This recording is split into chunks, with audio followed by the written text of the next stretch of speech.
मानता हूँ कि मैंने बेतिया में 900 करोड़ का मेडिकल कॉलेज खोल दिया और मेरे पैरों में घुंघरू बना दे तो फिर मेरी चाल देख ले। आज जटवा जनरवा के लोग बाइकाट पे टिका रहा और हमने पुल बना के दिखा दिया। दिल्ली में भी जाके कहता हूँ कि किसी को कि तुम लोग विश्वास कर सकते हो, मेरा एक विधानसभा है जहाँ 3 ठो SDM होता है, 4 को DSP होता है।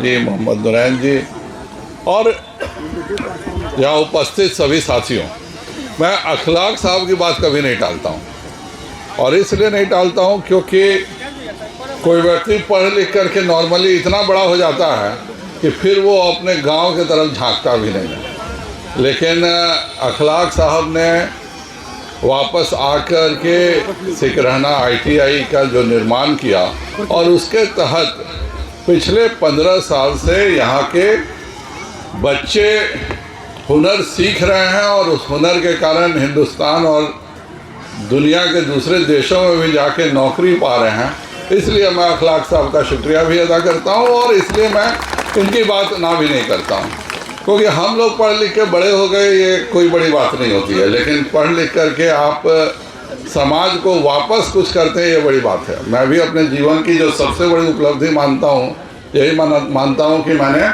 बेतिया में 900 करोड़ का मेडिकल कॉलेज खोल दिया और ICU की सुविधा के साथ खोल दिया कि अब पटना के बदले बेतिया में भी वेंटिलेटर के साथ ICU की सुविधा है। तो ये समाज को लौटाना, समाज को वापस देना ही सबसे बड़ी चीज़ होती है। और मुझको आश्चर्य भी होता है कभी कभी, हमारे यहाँ नारायण जी मंत्री हुए तो उन्होंने एक गोवा बना दिया। अमवामन को लोग कहता था कि गोवा के बाद यहीं पर है जहाँ पैरासेलिंग की सुविधा है, वहाँ पर आप जाके देखिए एक से एक बड़े विवाह भवन उन्होंने सार्वजनिक स्थानों पे बना दिया। तो रेणु जी बनी तो डिजास्टर मैनेजमेंट का इतना बड़ा इंस्टीट्यूशन बेतिया में दे दिया। यहाँ से भी एक माननीय विधायक जी मंत्री बने थे, लेकिन उनकी क्या उपलब्धि है, एक दिन हमको बहुत सारा चीज़ सुना रहे थे कि आपको ये करना चाहिए, वो करना चाहिए।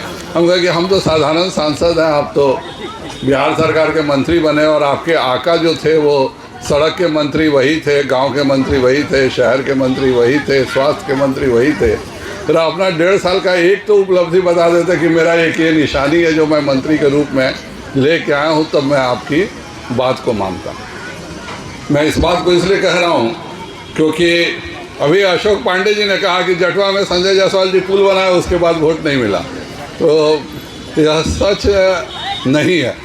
सच यही है कि 3 बार मेरे ही पिताजी यहाँ से सांसद थे, 4थी बार एक आदमी आए थे, वो कहे थे कि मेरे पैरों में घुंघरू बना दे तो फिर मेरी चाल देख ले। तो जटवा जनरवा के लोग जब 5 साल बीता तो वहाँ के लोग बोले कि भाई पुल तो आज तक बना नहीं, उन्होंने वादा किया था कि हम पुल बनाएंगे, तो उनको ले करके पहुँच गए और कहा कि भाई अब घुंघरू ले लीजिए, चाल दिखा दीजिए अपना, ठीक है। ऐसे है, मुझको आज भी याद रहता है। मेरे पास आए अनीस भाई, उस समय बेतिया के चेयरमैन होते थे, तो वो मेरे पास आए कि देखिए ऐसे ऐसे समस्या है, अरे अनीस भाई कुछ कर लीजिएगा, जटवा जनरवा में तो हमको वोटा तो मिलेगा नहीं।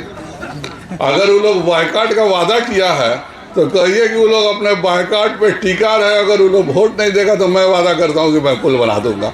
आज जटवा जनरवा के लोग बाइकाट पे टिका रहा और हमने पुल बना के दिखा दिया। तो इसीलिए वो वापस करना था, उसमें कोई क्रेडिट नहीं था।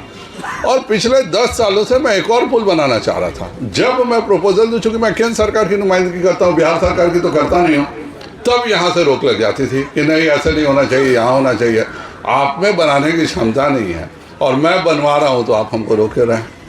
तो ये कौन सा तरीका, 10 बरिस में एक भी दूसरा पुल सिकरहना में नहीं बन सका। तो मैं आज विशाल को जो जिम्मेवारी भी देता हूँ कि दूसरा पुल सिकरहना में आपको इस विधानसभा के लिए हर हालत में बनवाना ही होगा, जिससे हम लोग के ये इलाका बंजरिया से सीधे जुड़ भी सके। इसकी चिंता करना हम लोग सबका काम है। तो और दूसरा कॉलेज भी, अखलाक साहब ने बिल्कुल सही कहा कि अगर छौड़ादाना में एक कॉलेज हो। मैं केंद्र सरकार की नुमाइंदगी करता हूँ, केंद्र सरकार का ही कार्य कर सकता हूँ, लेकिन मुझे पूरा विश्वास है कि विशाल के साथ मिल करके हम ऐसी चीज़ को ज़रूर बना सकेंगे जिसको हम 5 सालों में बता सकें कि देखिए आपके सामने हम लोगों ने ये काम अपने विधानसभा क्षेत्र में करके दिखाया। क्योंकि आप लोग का जो विधानसभा है दुनिया का सबसे अनोखा विधानसभा क्षेत्र है। मैं अगर दिल्ली में भी जाके कहता हूँ कि किसी को कि तुम लोग विश्वास कर सकते हो, मेरा एक विधानसभा है जहाँ 3 ठो SDM होता है, 4 को DSP होता है, तो पूरा दुनिया आश्चर्य करता है कि ऐसा भी कोई दुनिया में विधानसभा है जहाँ एक को विधानसभा में 3 को SDO बैठता हो और 4 को DSP बैठता हो। मेरा पश्चिमी चंपारण में 3 को विधानसभा है, 1 को SDM होता है, अभी जाके 2 को DSP हुआ, नहीं तो पहले 1 को DSP था, 6 महीना पहले तक। तो ये बहुत ही चैलेंज है। ये विधानसभा को काट करके जिस ढंग से बनाया गया था, 2004 में मेरे ही पिताजी थे और 9 में उसके बाद चूँकि नॉर्मल ढंग से रघुनाथ झा जी बन गए, और ऐसा इसको विधानसभा काटा गया कि कहाँ क्या है। ये छौड़ादानों का जो जिस रोड की चर्चा हो रही है, जिंदगी भर हम डांटते रह जाते थे कि बन क्या नहीं रहा है भाई, बनाना चाहिए तुमको। फिर RCD मिनिस्टर को डांटे, मोतिहारी में डांटे। बाद में पता चला कि छौड़ादानों का जो रोड है वो तो मोतिहारी में आता ही नहीं है, वो सिकरहना का एग्जीक्यूटिव इंजीनियर के अंडर में आता है। और ये हमको समझने में कम से कम 6 साल लग गया कि छौड़ादानो ब्लॉक जो रक्सौल का ब्लॉक है जुड़ा हुआ है, इसका जो सड़क है बाजार का, उस सिकरहना में कैसे आता है, ये तो हमको समझने में मेरा ज़िंदगी बीत गया। तो ये चीज़ें यहाँ पर बहुत ही चैलेंजिंग हैं, बहुत समझने में भी दिक्कत होती है। और मुझको पूरा विश्वास है कि मैं विशाल को आप लोगों ने जिस विश्वास के साथ बनाया है, जिताया, मैं विशाल जी, और वो जिंदगी बहुत छोटा भाई लोग रह गए हैं, माननीय बन जाते हैं तो उसको हमको दिक्कत हो जाता है। तो विशाल जी को जिस ढंग से बनाया है, हम वो पूरे उम्मीद पे खड़ा उतरेंगे और हम लोग दोनों मिल के काम करेंगे। डबल का यही फ़ायदा होता है, जब दोनों साथ मिल के चलते हैं तो बहुत सारी ऐसी चीज़ें हो जाती हैं जो कि सोचा नहीं जा सकता। हर चीज़ में रोकने का झंझट खत्म हो जाता है, करने का आप करिए नहीं, और सांसद कुछ लेके बिहार सरकार का काम आ रहा हो।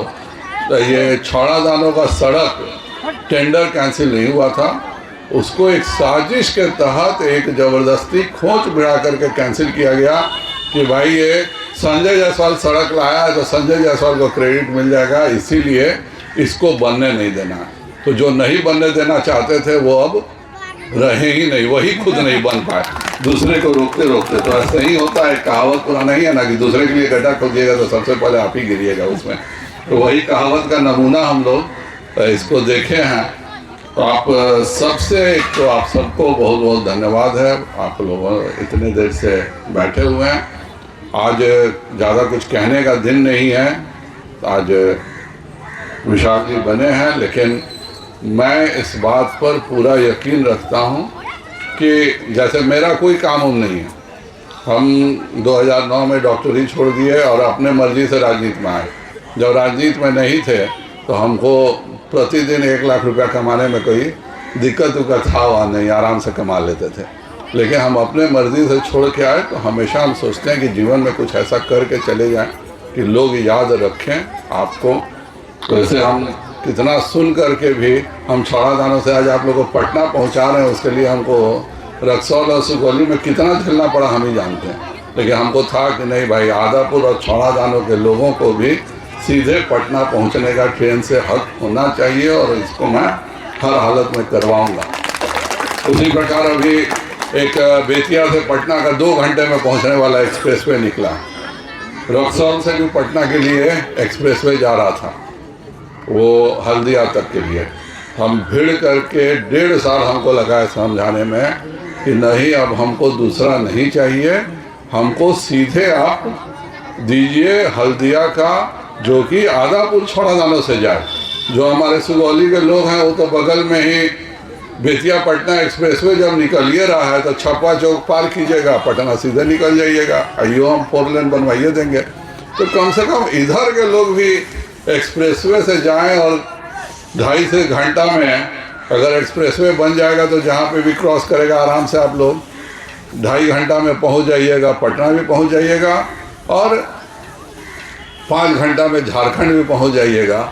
हम इस बात के लिए एकदम कृत संकल्प और करके दिखाएंगे। जब रक्सौल में जब हम बोलते थे कि यहाँ से पाइपलाइन से भिजवा देंगे रक्सौल रामगढ़वा तक, सारा ट्रक जाम रहता है, हम बाईपास बनवाएंगे आप पाइप से तेल भिजवाएंगे, जैसे कि रक्सौल का इंडियन ऑयल का छुट्टी मिल जाए, रक्सौल शहर का जाम छूट जाए, तो उस समय कोई विश्वास नहीं करता था। और छपराबाद से आराम से तेल बीरगंज चला जाता है। कहीं रक्सौल शहर में टैंकर का जाम किसी को देखने को मिलता नहीं है। तो हम हमेशा बड़ा सोचते हैं, ऊंचा सोचते हैं कि जब कुछ करना ही है, केंद्र सरकार से पैसा ही लाना है, तो ऐसा लाओ कि इतिहास याद रखे। और उसी के लिए हम प्रयास हमेशा करते हैं।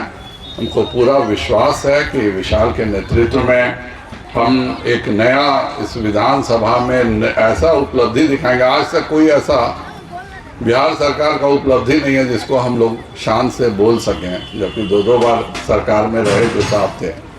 तो इसीलिए अब निश्चित तौर पे होगा, आपका कॉलेज भी बनेगा, आपके अस्पताल की दशा भी सुधरेगी, जो डॉक्टर साहब 5 दिन गायब रहते थे वो भी रहेंगे। और उससे भी बड़ी बात है कि सिकराना में एक पुल जरूर विशाल जी जरूर बनवाएंगे, इतना मुझे पूरा विश्वास है, जिससे कि ये तीनों विधानसभा एक दूसरे से अच्छे, तीनों ब्लॉक एक दूसरे से अच्छे से जुड़ सके। आप सबके बहुत बहुत शुक्रिया। अखलाक भाई को, एजाज भाई को विशेष शुक्रिया कि आप सबों के साथ बैठने का, आप सबों के साथ एक दूसरे की बात रखने का मौका दिया। हमेशा मिलेंगे, प्रेम से मिलेंगे और अच्छे से मिलेंगे। बहुत बहुत धन्यवाद।